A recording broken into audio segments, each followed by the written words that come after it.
Hey YouTube, in this video I'll be showing the before and after of installing weapon R headers on my Toyota Camry.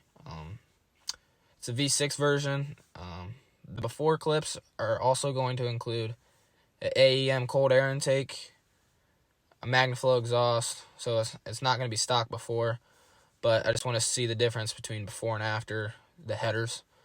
I'll show a couple underbody shots of the headers, and a couple clips of the sound differences and cold start, and hope you enjoy.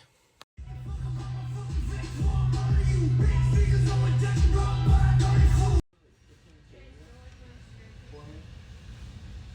then there's two bills.